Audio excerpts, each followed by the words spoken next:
সবাইকে জানাই সুপ্রভাত। আশা করি আপনারা সকলেই খুব ভালো আছেন। ব্লগটা যেই দিনের বারটা ছিল রবিবার, ঘড়িতে এখন সময় সকাল 11টা। আগে তো প্রায় প্রত্যেকটা রবিবারেই কোথাও না কোথাও বেরোনোর প্ল্যান থাকতো, কিন্তু মাঝে এত ঠান্ডা পড়েছিল অত ভোর ভোর উঠে না আর বেরোনোটা সম্ভব হচ্ছিল না।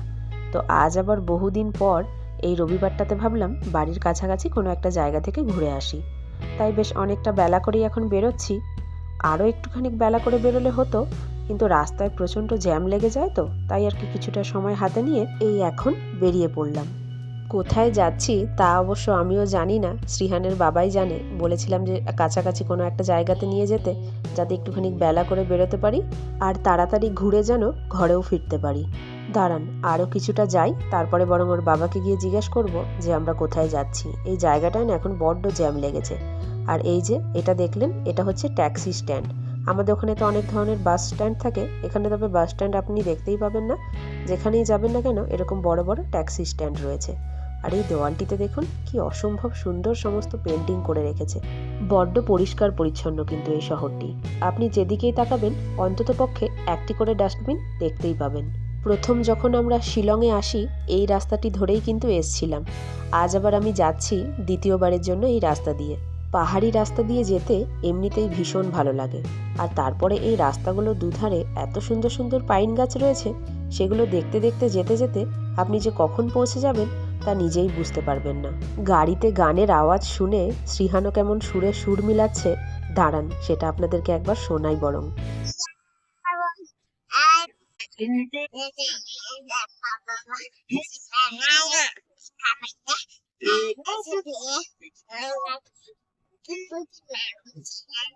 গানের কথাগুলো ও তো আর জানে না, গানটা যেরকম বাজছে সেই তালে তালে ও গেয়ে যাচ্ছে। আর এই সাইডের ভিউটা একবার দেখুন, কি সুন্দর দেখতে লাগছে। কথা বলতে বলতে আমরা কিন্তু অনেকটা রাস্তা প্রায় চলেও এসেছি। ও কোথায় যাচ্ছি সেটা তো আপনাদের বলতেই ভুলে গেলাম। আমরা যাচ্ছি এখন উমিয়াম লেক। শিলং থেকে এর দূরত্ব প্রায় ওই 17 থেকে 18 কিলোমিটারের মতো হবে। যেতে মোটামুটি ওই 40 মিনিট থেকে পৌনে 1 ঘন্টা মতো সময় লাগবে। আর রাস্তা যদি ক্লিয়ার না থাকে তাহলে হয়তো সময়টা বেড়ে 1 থেকে 1.5 ঘন্টাও হয়ে যেতে পারে। এই দেখুন, আমরা কিন্তু লেকের সামনাসামনি চলেও এসেছি। আর এখানেও কিন্তু অনেক গাড়ি দাঁড়িয়ে রয়েছে। তবে আমরা কিন্তু এখানটাতে আর দাঁড়াবো না। এখনও মোটামুটি 5 থেকে 10 মিনিটের পথ আমাদের যেতে হবে। তারপর সেখানে গিয়ে একটা পার্সোনাল প্লেস রয়েছে, সেই জায়গাতে গিয়ে আমরা পুরো লেকটাকে ঘুরে ঘুরে দেখব।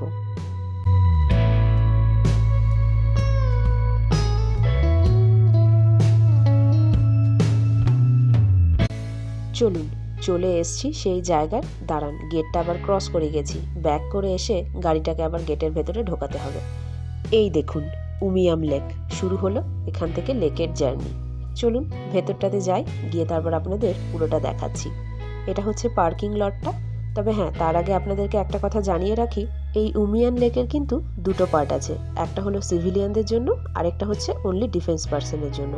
তো আমরা এখন ডিফেন্স পার্সনের জন্য যেটা আছে সেই দিকটাতেই এসছি, তাই হয়তো জায়গাটা কিন্তু অনেকটাই বেশ ফাঁকা ফাঁকা লাগছে। তবে সিভিলিয়ানদের ব্যাপারটা কি সেটা হয়তো আমি জানি না। আপনারা যারা আসবেন তারা কিন্তু অবশ্যই এই ব্যাপারটা একটু দেখে শুনেই আসবেন। চলুন এবার যাই। ওই দিকটা দিয়ে শুরু হচ্ছে লেকে যাওয়া নিচের রাস্তাটা। আর এই দেখুন, এখানে সমস্ত ম্যাপটাই কিন্তু দেওয়া রয়েছে। আর আরেকটা কথা আপনাদের জানাই, উমিয়াম লেককে কিন্তু অনেকেই বারাপানি বলে, বা বারাপানি নামে এই লেকটা কিন্তু অনেকের কাছেই পরিচিত।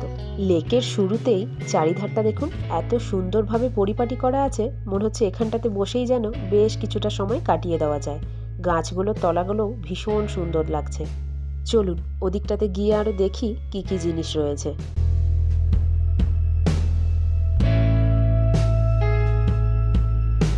ওয়াও, কি দারুণ!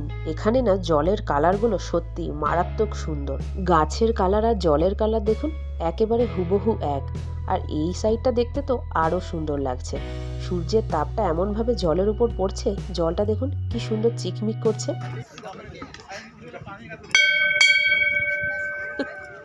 ঘন্টাটা দেখে একবার বাজিয়ে দিলাম। চলুন, অনেকক্ষণ হয়ে গেছে, এবার হালকা ফুলকা কিছু একটা খেয়ে নিই। Welcome drink.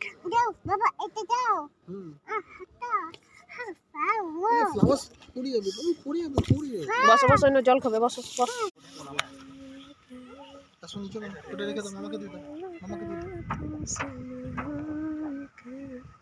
এই যে চলে এসছে আমাদের খাবার। এটা হলো শ্রীহানের বাবার মশালা দোসা, আর এটা হচ্ছে ইডলি আমার জন্য।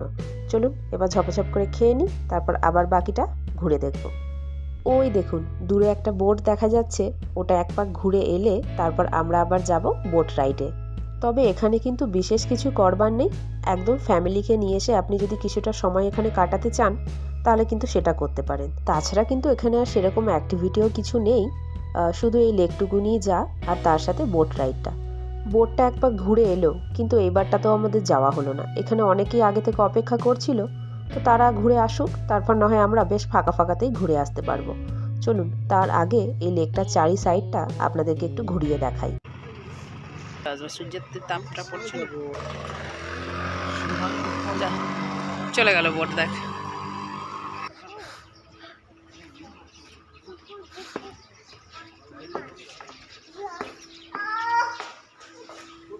এর ভেতরটাতে যখন পুরো জল হয়ে যায় বর্ষার সময়, পুরো এত দূর পর্যন্ত জল ঢুকে যায়। এই দেখুন দেওয়ালগুলোতে ছাপ রয়েছে, যতটুকু ওই যে জল ওঠে ততটুকু জলের লেয়ারটা দেখাই যাচ্ছে, এই যে এত দূর পর্যন্ত।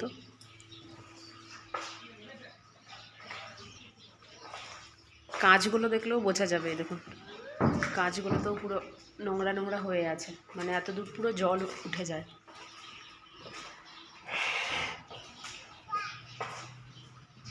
আর এদিক থেকে যে লম্বা, এটা আন্ডারগ্রাউন্ড রাস্তা। পুরো নিচটাও দেখাই আপনাদের, এই যে কাদা কাদা হয়ে আছে চারিদিকটা। আর ওই যে সিঁড়িটা দেখা যাচ্ছে, ওখান থেকে উঠে যেতে হয়।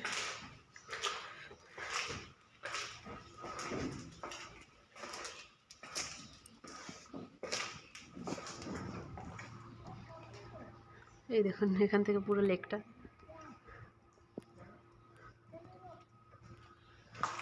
পুরো দেখেছেন জলের লেয়ারটা বোঝাই যাচ্ছে, যতদূর দেওয়ালটা নোংরা নোংরা হয়ে আছে ততদূর পুরো জল ওঠে। এই যে ওপরটা এইরকম। চলুন বেরিয়ে যাই। এখানে কিন্তু ছবি তুললে বেশ সুন্দর লাগবে দেখতে, আর দিনের আলোটা এই সময় এত উজ্জ্বল, ছবিগুলো কিন্তু বেশ স্পষ্ট হবে। তার আগে চলুন, বোটটা চলে এসছে, এবার আমাদের রাইডটা নিয়ে নিই।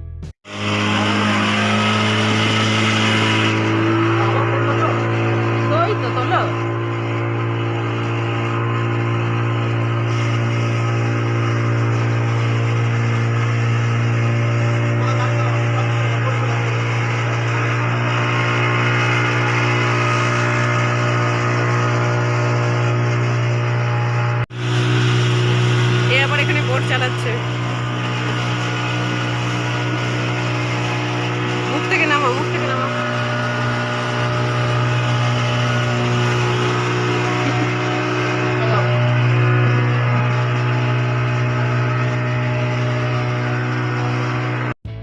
এখানে ঘুরতে এসে যদি এই বোট রাইডটা না নেওয়া হয় তাহলে কিন্তু একেবারেই বেকার হয়ে যাবে। এত সুন্দর লেকের হাওয়াটা লাগছে, আর তার উপর জলটা দেখুন। এই লেকটা কিন্তু দেখে মনে হচ্ছে অনেকটাই বেশ ডিপ হবে। আর ওই যে দূরে ঘরটা দেখা যাচ্ছে, ওখানে কিন্তু ইচ্ছে করলে আপনি থাকতেও পারেন, তবে সেটা কিন্তু আগে থেকেই বুকিং করে নিতে হবে। যদিও বা আগেও বেশ কয়েকবার বোটে চেপেছি, তবে এক এক জায়গার অভিজ্ঞতা তো এক এক রকম হয়। এখানেও কিন্তু বেশ সুন্দর লাগছে। এমনিতেই তো ঠান্ডার জায়গা, আর তার উপর লেকের ঠান্ডা ঠান্ডা হাওয়াতে একেবারে যেন জমে যাচ্ছি।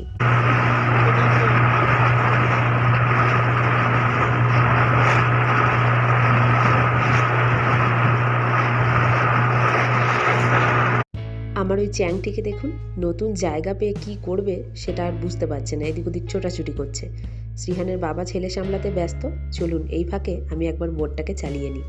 বেশ কিন্তু মজা লাগছে, মনে হচ্ছে মেলাতে যখন বাচ্চারা ঘুরতে যায় সেখানে বাচ্চাদের চড়ার জন্য যেরকম গাড়ি থাকে, গাড়িতে বসে স্টিয়ারিং ঘোরায়, আমারও ঠিক সেই রকমই মনে হচ্ছে। তাই বলে আপনারা আবার কেউ সত্যি সত্যি ভেবে নেবেন না যেন আমি আবার বোট চালাচ্ছি, ওটা এমনি ফলস। আর ওই দেখুন দূরে দেখা যাচ্ছে, ঠিক ওই জায়গাটাই কিন্তু সিভিলিয়ানদের জন্য। চলুন ওই দিকটাতে আমাদেরকে আর নিয়ে যাওয়া হবে না, এখান থেকে আমাদের বোটটা এবার ঘুরিয়ে নেওয়া হচ্ছে।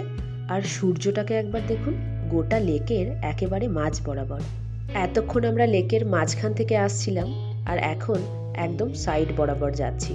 আর সাইডের ভিউখানা দেখুন কি সুন্দর দেখতে লাগছে।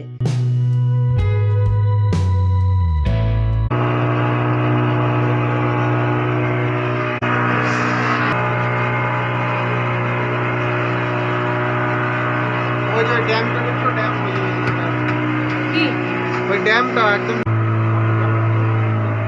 চলে এসেছি, এবারে নেমে পড়বো। হয়ে গেল আমাদের, এবার নেমে পড়বো। বেশ ভালোই ঘুরলাম, অনেকটা হয়ে গেছে। এবার নামবো, চলো নামি, আবার দেখি কোথায় ঘুরতে যাওয়া যায়। इसमें डीप कितना होगा? 200 फीट। ভালো গর্ত, দেখেই বোঝা যাচ্ছে জলটা যা ঢেউ খেলছে। 200 फीट ऊंचा। জলটা যে ঢেউ খেলছে দেখেই তাতে বোঝা যাচ্ছে। বর্ষার সময় তাহলে কি হবে। फिश होगा ना इसमें? জলের ঢেউটা এতটাই খেলছিল, দেখেই বোঝা যাচ্ছে লেকটা হয়তো অনেকটাই গভীরতা হবে। তো যিনি আর কি বোট চালাচ্ছিলেন তাকে জিজ্ঞাসা করলাম নামার সময়, তিনি বললেন এটা 200 ফুটের মতো ডিপ রয়েছে। চলুন এবার যাই। সকাল থেকে অনেক ইনপুট হয়েছে, আউটপুট এখনো হয়নি। লেকের ঠান্ডা হাওয়া খেয়ে ভীষণ রকম চাপ লেগেছে। আর এখানে দরজার উপরে দেখুন কি সুন্দরভাবে বোঝানো হয়েছে, তাই ভাবলাম এটা আপনাদেরকে একবার দেখাই। সচরাচর তো এরকমভাবে আমরা দেখি না। কোথাও গিয়ে একটা লাঞ্চ করে নেব। এখনকার মতো হয়ে গেল। দাও চাবি দাও। এখন ওই 3টে মতো বাজছে। এখানে বেশ অনেকখানি সময় চলে গেল। বোটটাকে পেতে পেতে আমাদের অনেকটাই দেরি হয়ে গেছিল। চলুন এবার গিয়ে একটা ভালো রেস্টুরেন্টে দুপুরের খাবারটা সেরে নিতে হবে। এসছি আমরা এখন সর্দারজি ধাবা। আজ রবিবার, এখানে বেশিরভাগ দোকানপাটি সমস্ত বন্ধই থাকে, তাই খাবারের জন্য ভালো একটা জায়গা খুঁজতে খুঁজতে আমাদের কিন্তু অনেকটাই দেরি হয়ে গেছে। আর এই দূরত্বটাও বেশ অনেকখানি, তাই আসতে অনেকটাই দেরি করে ফেলেছি। এখন প্রায় 4টে মতো বেজেও গেছে। কি খাবো বুঝে উঠতে পারছি না এই সময়। তো ভাবছিলাম যে হালকা ফুলকার মধ্যে কিছু একটা অর্ডার করব। তো আমার এখানে ছোলা ভাটোরা পছন্দ হয়েছিল, কিন্তু সেটা এনাদের এখানে আজ অ্যাভেলেবেল নেই। তাই আর কি করব, নিয়ে নিয়েছি একটা ভেজ থালি। আর এই ভেজ থালিতে দেখুন কত রকমের আইটেম দিয়েছে। আজ প্রথম এখানে খাবো, জানি না টেস্ট কেমন হবে। চলুন তাহলে খাওয়া শুরু করা যাক। আর এটা ছিল শ্রীহানের বাবার তন্দুরি রুটি আর তার সাথে মশালা চিকেন। এখানের যারা আর কি পার্মানেন্ট বাসিন্দা, তারা হয়তো যে কোনো হোটেল বা দোকান বলুন বা ধাবা বলুন, যেখান থেকে খেয়ে নিতে পারবে। কিন্তু আমাদের মতো যারা লোকেরা আছে, তারা কিন্তু এখানে আবার যেখানে সেখানে এরকম খাবার টাবার খেতে পারবে না। কারণ এখানে বেশিরভাগ লোকই হলো খাসি উপজাতির, তারা আর কি বিভিন্ন রকমের মাংস খেয়ে থাকে। সুতরাং তাদের যদি হোটেল বা দোকানে আমরা যাই, আমাদের কিন্তু মনে বেশ একটা সংকোচ কাজ করবে। তাই আর কি সেখানে আমরা আর যাচ্ছি না। তাই খুঁজে এখানে আসতে বেশ অনেকটাই দেরি করে ফেলেছি। আর খাবার দাবার খেলাম, আমার কিন্তু মোটামুটি লাগলো। চলুন ফিরি এবার বাড়ির পথে। আজকের ব্লগটাও তাহলে এখানেই শেষ করছি।